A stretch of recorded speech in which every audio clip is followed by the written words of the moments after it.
Bueno, y ahora sí nuestra invitada la necesitábamos hoy, Estrella, no. Porque cuando me dicen, ay, Bismo, gracias, yo te leo, chicas, yo soy una hormiga en un largo camino de otras mujeres que nos han enseñado, influido, a las que leemos y de las que aprendemos, que nos ayudan a entender, que su sensibilidad y que su manera de mirar el mundo nos hacen replantearnos a nosotras mismas qué miramos, y que fuimos llegando al feminismo por leerlas a ellas, por leerla a ella, y la necesitábamos acá para que nos haga mirar de vuelta todo lo que pasó ayer y todo lo que nos está pasando, Luciana Pecker, querida.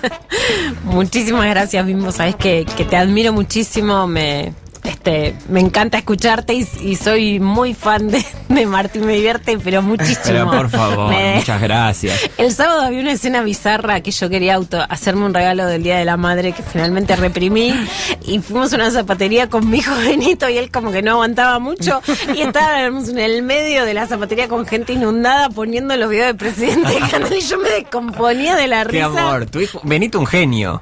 15 años tiene y nada, tiene unos consumos interesantísimos, me parece. Muy bien. Nos da felicidad. ¿Hoy vino Marixa o no estaba? Sí, por supuesto. Estuve. ¿Qué pasó? Perdón, bueno, no sé si la conoces a Marixa, ¿se conocían? Sí, nos conocemos. Estamos haciendo lo que podemos con Marixa, le cuesta. Se fue a hablar con el director de la radio hasta ahora, que está hablando con Lingenti y no le dio más pelota, pero lo intentó todo lo que pudo, echarle el piso a Mengolini. Trepar. Con el muffin, como hace siempre. Bueno. Me parece que le gustaba el mismo que a mí. No le gustaba a Rodrigo como bueno, gustarle es poco. ¿Viste? Yo tuve algo, a diferencia de vos, que no tuviste. Perdón que me ponga así, pero todas enamoradas de Rodrigo. Bueno, aparece, vos sabés que. No, le pido. ¿Sabés que han dicho? ¿Qué han dicho? Que yo he leído una de las notas de la señora esta y parece que ellas les trastocan, saben tocar un lugar del cerebro de las mujeres. ¿Quiénes? ¿Las periodistas feministas? Las periodistas feministas, que a las minas, digamos, hay unas palabras en clave que cuando la mina la lee... subliminal tipo Yuya. Subliminal, que la leen de atrás para adelante y después ya no quieren ni lavar más los platos, ni quieren hacer nada. Son los poderes. Alguien nos decía acá, un oyente que nos escucha siempre, Sergio Martínez, decía, soy salteño y esa radio tiene la mayor audiencia en la ciudad, preocupante. Hoy, yo lo planteaba un poco antes, ¿no? Yo lo que veo es que las mujeres, o sea, el movimiento feminista o la mujer organizada, tiene adentro el lesbianismo. Hay pero sí, todas tienen lesbianismo. Claro, y vos me decís, bueno, sí, tengo una milanesa, el lesbianismo. Las reivindicaciones de las lesbianas, que también están dentro del colectivo LGTB. No, ¿en serio? ¿Sí? Y de son otras diferentes. Y de otros colectivos, dice el otro para decir algo. Sí, pero no es para generalizar. ¿Qué otros colectivos? El 152. Buah. Luciana, ¿estás agotada de ayer, de cubrir, de pensar, de hablar? Agotada, pero la verdad que muy feliz, Bimbo. Sinceramente muy, muy feliz, muy contenta. Creo que lo que pasó ayer realmente no solamente es un antes y un después, sino que es un hecho inédito y que es un efecto político muy potente de lo que yo creo que es y veníamos hablando hace mucho con las chicas, con las compañeras que vos nombrabas, con Flora Alcaraz, que estuvimos viajando juntas y conspirando un poco, y que tiene que ver con que hoy me parece que el movimiento de mujeres es el movimiento político más importante de la Argentina. Piel de gallina. Yo creo que ayer sí, Florencia Alcaraz le dijo a nuestra amiga Susi, a Cintia, somos la generación que se animó a hacer un paro de mujeres. Yo creo que sí, la verdad que por eso te digo que un poco veníamos conspirando con Flor y hubo cosas que nos llevaron a eso, digamos, ¿no? Cuando volvimos del encuentro de mujeres, era muy fuerte ver que éramos 90.000 mujeres, tengo muchos años de ir y de cubrir en el diario. La verdad es que me daba más bronca que nunca algo que es una obviedad, que lo señalábamos durante muchos años y que parece aburrido, que es, bueno, la televisión no lo muestra, pero también con la represión brutal que estuvimos con Sonia Tesa de Rosario al lado de las balas, y que realmente además lo que sentíamos era, nos podrían haber matado cualquiera, pero no es metáfora, nos podrían haber matado cualquiera. Era una represión de Rambo, digamos, que los que no están no se les imaginan. Desmedida, no se recibió tanto como para... Creo que se ensañan menos con barra bravas que le tiran caños que con los infiltrados que tiraron piedras, ni siquiera las mujeres. Pero encima, estos pelotudos, no fue algo tan grande como para la respuesta que recibimos. Sí, no solo que no fue algo tan grande, más allá de que yo sí creo que esta vez en Rosario, a diferencia de la Catedral de Mar del Plata, hubo hubo infiltrados, hubo grupos de provocación, que justamente un poco por eso también escribí en la nota del viernes en las 12, no necesitamos más mártires, ¿no? En la Argentina hay alrededor de 500 mujeres entre los femicidios por violencia machista, las muertes por muertes maternas, tanto por partos como especialmente y mayoritariamente por abortos clandestinos. Más de 500 mujeres morimos al año por ser mujeres, entonces me parecía importante decir, nosotros no necesitamos más mártires, no tiene que venir un iluminado de ultraizquierda, un infiltrado a querer que haya una mártir, porque tenemos mártires para nombrar todos los días, pero sí una potencia impresionante. De hecho, el lunes me entrevistó Franco Torchia y yo le decía eso, bueno, hoy somos más que la CGT, las mujeres, y creo que esa era la reacción, no era una reacción desmedida en el sentido de justa, sino que era una reacción en la medida al poderío simbólico que tenemos, más que al físico. Respondieron con poder físico a todo lo que representa toda esa cantidad de mujeres ahí. Sí, y creo que, por lo menos a mí muchas veces me pasa que cuanto más te das cuenta que algo molesta, más te das cuenta del poder que tiene, ¿no? A veces te pasa eso.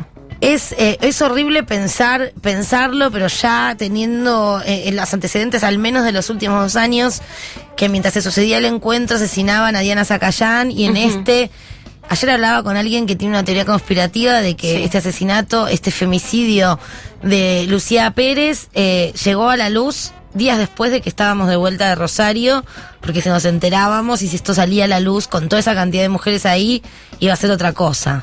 Yo no sé si será así, pero definitivamente el Encuentro Nacional de Mujeres genera como una virulencia y un ensañamiento peculiar, que ya hay un patrón, me parece. Sí, yo creo que sí. En principio, cuando estábamos en Mar del Plata el año pasado, hubo 3 femicidios en Mar del Plata durante el fin de semana del encuentro. Y después, para mí, Mar del Plata fue un antes y un después, porque aparecieron los grupos fascistas directamente, además, patoteando a las socorristas en red, especialmente durante la marcha. Y de hecho, por ejemplo, en ese momento, ese fin de semana, había pintadas fascistas en Mar del Plata, y yo escribo, hay pintadas fascistas, pero la verdad es que yo no conocía previamente la realidad del neofascismo en Mar del Plata. Sí, grupos que no tienen vergüenza en usar ropa, desde la boludez de los cordones blancos arriba del borseo hasta camperas con inscripciones nazis, y que salen caminan por la calle sin vergüenza, amigos de Pampillón, que es este matón, amigo de Arroyo, que es el intendente. La gente de ahí lo sabe, nosotros nos enteramos después. Nosotros nos enteramos después, pero bueno, una de las formas de enterarme fue que cuando vuelvo del encuentro, Pampillón me amenaza en mi casa en persona, y la verdad que para mí fue muy ¿En tu casa en persona? Me amenaza por teléfono a mi casa.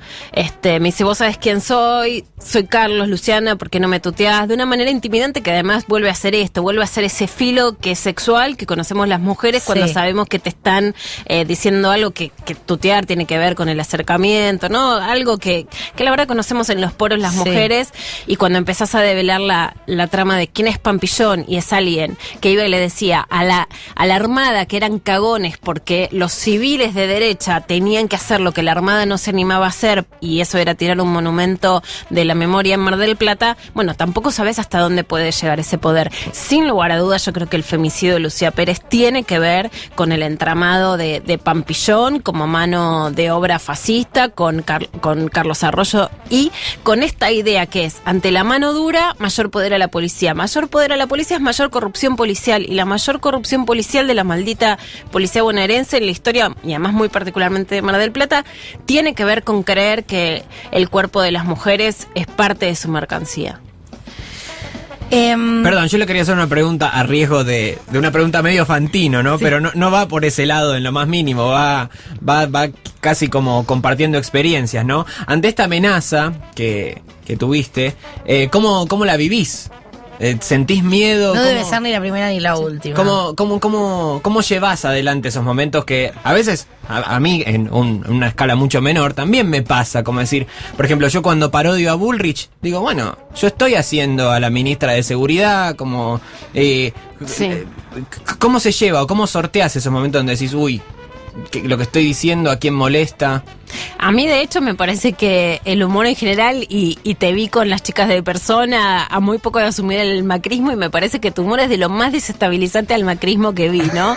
Y las cosas tienen que ver con la dimensión, digamos, y el talento. Yo creo que hoy el humor tuyo, de ustedes, el nuevo humor feminista es tal vez estratégicamente lo más nuevo y lo más efectivo que hay, y también tiene que ver, y me parece que pasó lo mismo con el movimiento de mujeres, con la dimensión de lo estático, digamos. Supuestamente la Argentina tenía resortes políticos, sindicales, de movimientos sociales, que por lo menos daban para que en la Argentina haya una disputa de proyectos de país, ¿no? No fue un país que ganó 90% a 10 las elecciones, sino 48-52. Bueno, hoy no se ejerce ni el poder, ni el gobierno, ni la disputa de los medios en ese lugar, y entonces creo que hay cosas que toman más dimensión. En particular con lo de Pampillón, la verdad es que tuve mucho miedo y me la pasé temblando esa noche, porque no sabes hasta dónde pueden llegar. Claro. Y ni siquiera, por eso, me parece que ahí sí pasa, lo que me pasa en lo personal es lo que le pasa al movimiento de mujeres. Tomamos conciencia de lo que podemos, o cuando escuchamos este audio de Salta, tomamos conciencia de lo que se mueve cuando escuchamos la reacción que genera, ¿no? Sí, claramente los enoja mucho a los machos, no a los varones, como decimos siempre. Ayer, bueno, se presentó este proyecto que puede dejar a la UFEM desactivada. Bueno, no es definitivo, pero puede terminar siéndolo.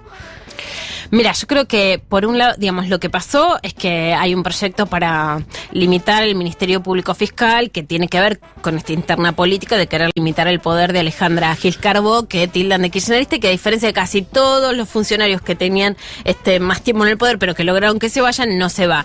Dentro de eso está la UFEM, que es la unidad fiscal especializada en violencia de género, que por ejemplo vos la nombrabas a Diana Zacayán, y la verdad que no solo investigó bien, sino que escuchó a la comunidad LGTB, y de hecho, después de muchas sospechas de diverso tipo, hoy hay 2 imputados en la causa. No es que no podamos después presentar alguna duda o queja, pero hasta ahora ni el movimiento de la diversidad ni trans tiene quejas sobre la investigación, y la UFEM es hoy un lugar modelo. Lo que pasa es que no está contemplado que la unidad fiscal especializada en violencia contra las mujeres continúe hoy, después, pero la verdad de esto, ni siquiera llegamos a sacar notas, de empezar a tuitear, sale Ricardo Gil Lavedra en Infobae a decir que no se sacaría, pero eso está bueno que lo garanticen por ley, claro. Digamos, que quede en la ley especificado que no van a sacar a la unidad fiscal de especialización en violencia contra las mujeres. ¿Cómo pensás que se capitaliza el paro y la marcha de ayer? Además de lo que digo, en varias áreas, lo que nosotros hacemos desde cada lugar lo seguirá haciendo, pero como movimiento, como esa fuerza popular que se gestó ayer, ¿cómo se capitaliza? Desde nosotros y cómo desde arriba para abajo. Y para mí lo mejor fue que haya sido un paro, más allá de que creo que fue muy acertado hacer un cese de actividades de 1 hora, porque justamente lo interesante me parece que no era ponerle una mochila de más a las mujeres de que tengan que hacer algo que las representaciones sindicales no las bancaban, o que tengan más quilombos en el laburo, ¿no? Entonces el paro de 1 hora fue por un lado casi simbólico, se hizo donde pudo, o sea, no era meterle una presión de que tengan que estamparse contra una pared o tener más problemas en su vida, pero que haya sido un paro para mí es muy importante, porque por un lado es obviamente la lucha contra los femicidios, y en esto no es que vamos por una causa obvia, sino que realmente vamos contra el poder policial, contra realmente un machismo en alza, pidiendo más políticas públicas, pidiendo más prevención, pidiendo que entre nosotras mismas haya más lazos. Y por otro lado, que sea un paro tiene que ver con eso, con que no era una respuesta simbólica, sino con que éramos un movimiento que trabajamos, empezamos a intentar instalar más fuertemente el tema de los derechos económicos y laborales vulnerados de las mujeres, y también a disputar poder del lugar donde más falta, que es la CGT. Por eso esta frase también que intento arengar: la CGT toma el té de las mujeres en la calle. Y habíamos hermosa charlado, sí, hermosa. Habíamos charlado, era acá, hace unos meses, sí, sobre este plan de poner en acción que se cumpla la ley, ¿no? De protección contra la violencia. Siempre la digo desordenada. Y todo esto en lo que está Túñez ahora, que habíamos dicho que era muy bueno lo que se proponía, si bien eran pocos centros de atención, eso existe, empezó a pasar algo, fue un tiempo muy corto. ¿Cómo estamos con esas políticas, con el presupuesto que sigue siendo ínfimo y esta nueva gestión de Túñez que ya casi va a tener un año? Mira, ahí hay un montón de puntos de vista, sí. Por supuesto, y hay distintas miradas. A mí me gusta ser lo más precisa y criticar realmente lo que es criticable y tomar lo que es lo que es reivindicable, lo que está bueno, y así como creo que claramente hay que decir, digamos, que en determinadas situaciones económicas, por supuesto que van a alentar la violencia, también creo en la transversalidad del movimiento de mujeres. Yo creo que el plan de acción contra la violencia es un plan que está bien, sí, que tiene novedades, sí, hay un tema claro, se empieza a implementar en el 2017. Bueno, esto no es construir cohetes espaciales, esto es defender la vida de las mujeres. Entonces, decir que hay un plan, pero que empieza el año que viene, que hasta ahora era piloto, y bueno, sí, con las muertes de las chicas es urgente, no es que podamos tener 10 muertas más, solo en octubre hubo 19 muertas. Y el plan me parece que es un plan interesante, que tiene algunas herramientas en las que confío que puedan hacer algo. Lo que sí creo es que estamos en un momento de rebrote machista, de reacción machista, y entonces es cierto que no solo no alcanza, sino que hay que hacer cada vez más. Y otra cosa que me parece interesante de estos días que empecé a sentir con mucha potencia, yo creo que por supuesto hay que cuidar muchísimo a las mujeres adultas, a las mujeres que están casadas o están en pareja, que denuncian, y que hay que cuidarlas de que se puedan ir a refugios, aunque no sea la mejor solución, porque no se trata de encarcelar a las mujeres, pero son, digamos, entre salvar la vida y eso, que haya refugios y que hay que protegerlas más. Pero claramente lo de Lucía lo que muestra y lo que escuchamos todo el tiempo es que las que están más vulnerables son las más jóvenes. Sí. Y ahí las soluciones son distintas. Sí. Ahí no te sirve ni la tobillera, ni el botón antipánico, ni el refugio, que son medidas que yo defiendo muchísimo, digamos, ¿no? Porque son mujeres a las que hay que proteger. Las pibas están en otra situación. Digamos, hay que tener mucha conciencia también en el movimiento de mujeres que hay que defender por sobre todo a las más chicas, y que las medidas son todavía más difíciles de las que pensamos en las más grandes. Son medidas completamente distintas, incluso más difíciles de pensar. Sí, tienen más flancos por donde pueden ser atacadas, digo. Mujeres quizás más grandes, ahora todos usan las redes, pero esto que pasa de gente que no sabes quién es, hay una edad donde hay muchos más puntos por ser vulnerada. Cuando se pide que se declare emergencia nacional, para explicarlo claramente, ¿qué es lo que se pondría, qué es lo que se activaría si viene esa bajada? Estamos en emergencia nacional como lo estamos, pero ¿qué podría ser una medida rápida para desde ese lugar hacer algo? Que no creo que vaya ni a frenar el machismo, ni a frenar los femicidios, porque eso está en esos tipos, ¿no? Pero ¿qué podría cambiar? Sí, hay quienes creen en declarar la emergencia nacional, que puede ser efectiva, y quienes no. En la provincia está declarada, la de Buenos Aires está declarada, en Salta también, y no ha cambiado mucho. Digamos, si es algo meramente declarativo, la verdad que no va a ser nada. Y la emergencia nacional se la declaramos las mujeres ayer, con el obelisco lleno, digamos, ¿no? Que es un tema que tiene que estar primero en la agenda. Digamos, la verdad es que tiene que haber políticas públicas, decisión y muchos lazos sociales. Eso sin lugar a dudas. ¿Y cómo hacemos? Me surge como la ansiedad que queda después de todo lo que pasó ayer, de cómo seguir. Porque fue hace menos de 2-3 meses, ni una menos. Salimos a la calle, dijimos algo, pero no somos... Sí.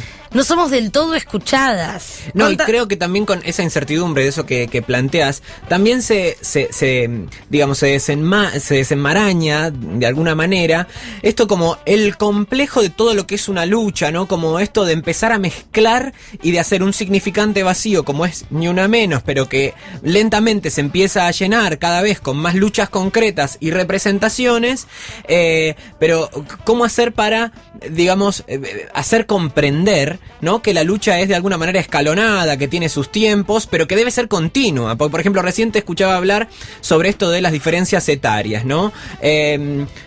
y me preguntaba si no existe alguna información, por ejemplo, cómo opera la violencia o números de violencia en lo que es adultas mayores, ¿no? En ancianas, por ejemplo, lo difícil que debe ser también esa vivencia.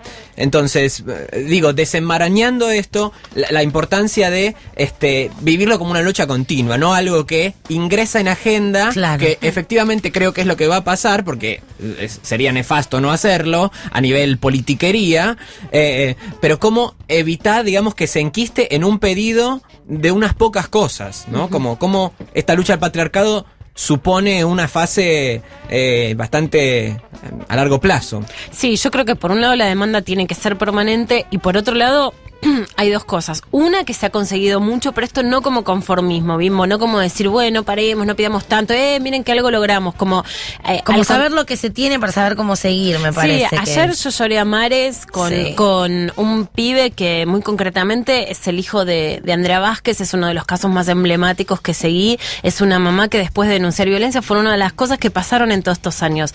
Había mamás que denunciaban violencia y le sacaban a los hijos en lo que se llama reversión de tenencia. La verdad es que cuando presentabas esos casos, y le hice notas muchas veces, y Andrea estuvo sin sus hijos durante 5 años y no es una historia terminada, no podías creer y la gente te decía, nadie le saca los hijos a la madre, y no te creían. Yo me acordaba ayer hablando con mi editora Marta Dillon a las 2 de la mañana volviendo, cuando Marta contaba en el diario, que tengo una imagen fija en la redacción del Viejo, página 12, que Marita Verón estaba secuestrada, y no le creían, pero no le creían en el sentido de que era algo que creías que era inverosímil. Y con Andrea Vázquez pasaba lo mismo, te parecía que era inverosímil. Y ayer nos encontramos en el medio de la marcha y estaba con su hijo de 14 años, que yo tantas veces hice notas para pedir por él. Bueno, sabes las cosas que me contó ese pibe, no es que lloraba a mares, y ese pibe está ahora con ella. No está solucionado el tema y la justicia sigue siendo absolutamente patriarcal y hay muchísimas deudas pendientes, pero hace 4 años había una impunidad, Bimbo, que no hay ahora. Lo que quiero decir no es que bajemos los brazos, que nos conformemos, todo lo contrario, creo que esto hay que fogonearlo a full, pero hay una cantidad de cosas que logró el movimiento de mujeres que si solo valió para que ese pibe hoy, que ayer me contó que estuvo torturado y tiene 14 años, y yo estaba descongojada escuchándolo después de tanto pedir con él, y finalmente no sabías qué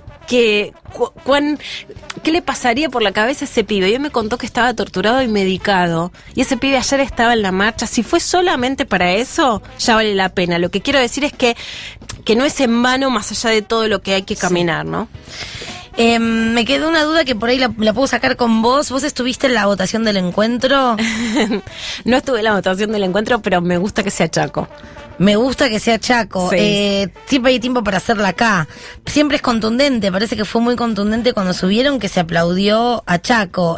¿Tenés idea? Porque eso es la duda que tenía puntualmente de qué es lo que planteó esa comisión. La comisión de Chaco. ¿Por qué fue? ¿Qué es lo que está pasando ahí que hace que en menos de un año tengamos que ir, como todos los años, al encuentro? A mí me gusta el encuentro que sea federal, eso es una posición mía. Pero hubiera estado lindo también a Macri en Capital. A mí me gusta que sea Chaco, eso sí te lo digo, bueno, con todo. Por algo tendrás razones y yo las voy a aprender. Yo creo que hay que ir al interior, que lo lindo es llegar a ciudades que de hecho Rosario y Mar del Plata fueron ciudades bastante urbanas y bastante mediatizadas. Tengo un recuerdo precioso de Tucumán y de Misiones. En Posadas nunca va nadie, y ahí las pintadas y todo lo que incluso ahora se critica es dejar la huella. Es que nosotras conozcamos casos que no conocíamos. En el país se viaja poco. ¿Quién fue a Chaco? Todos estos años me pregunté muchísimo por Chaco. Hay muchísima más mortalidad infantil, muchísima más mortalidad materna, muchísima violencia que no conocemos, y me parece que el encuentro es una oportunidad horizontal, que Buenos Aires demostró que una semana del encuentro podía generar una enorme marcha en Buenos Aires, y en cambio la posibilidad de ir a lugares que si no las mujeres no iríamos es una ventana abierta, que el encuentro es eso para mí. Bueno, tenés razón. Esa es la como mía. Siempre que la veo me dice algo. Eso es verdad. Bueno, entonces dentro del dolor que implica tener que ir a pedir que no nos maten, estamos contentas de todo lo que se consiguió y de esta sensación de unidad femenina que no expulsa a los hombres, pero nos da fortaleza a nosotras. Porque es primero que es la otra cara del estereotipo de las mujeres se pelean todas entre ellas. Que es una boludez, pero está tan instalada como cualquier otra idea. Es un saldo absolutamente positivo. Esto hay que capitalizarlo en que no es un evento social de ir una vez el 3 de junio. quizás venga otra, es todos los días, pero bueno, es un saldo absolutamente positivo, ¿no es cierto? Yo creo que sí, absolutamente, creo que es un saldo dinámico ante un escenario que por supuesto es complejo, es virulento. La verdad, Bimbo, que yo creo que lo que pasa no es tampoco tanto que nos equivocamos, que hace falta, por supuesto que hay que hacerse todas esas preguntas, pero también es que les jode mucho lo que hacemos las mujeres y reaccionan más violentamente, y ante esa situación no puedes decir, bueno, chicas, vuelvan a aguantar en su casa que les peguen porque es más peligroso denunciar. Tenés que ir para adelante, pero tenés que ir adelante con mucha virulencia, porque lo que sí es cierto es que las mujeres corren más peligro, igual que nosotros, igual lo que nos pasa, Martín, que estamos comentando acá, corres más peligro si denunciás que si no denunciás. Eso es cierto. Por eso hoy la situación está tan virulenta. El tema es que ahí hay que ir muy fuerte para adelante y que tocas una llaga que se abre cuando... Mira, te voy a dar un dato que parece cruento, pero que me parece como ilustrativo. El 10% de los femicidios son de femicidas que después se suicidan. Aunque parezca algo cruento, son tipos dispuestos a todo.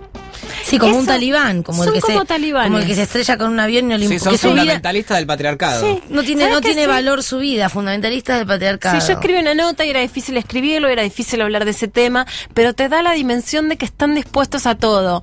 Y eso, más la virulencia de casos que podemos describir el dolor de formas que son muy crueles y son muy angustiantes, pero hablo de un momento de recrudecimiento. Ante eso, es cierto que vos no puedes decir, bueno, chicas, volvamos a vamos para atrás, ¿viste? Cuando llevamos para atrás, no, seamos claro, sumisas. yo no podemos decir ahora aguantemos los golpes porque era peor denunciar, pero sí es cierto que tenemos que ir para adelante con mucha fuerza, y también digamos, la idea de desazón, de no hemos logrado nada, la verdad es que no es cierta, porque incluso por eso, ante la reacción de la justicia o del poder político, aún ponele, dejen o no la UFEM, que tengan que dar explicaciones al otro día, es algo que no pasaba hace 5 años, que no pasaba hace 3, y que de hecho en este momento político de mucha estabilidad y de muy pocas situaciones de dinámica de resistencia o debate, el movimiento de mujeres demuestra que sí exige y que sí tiene un peso político propio.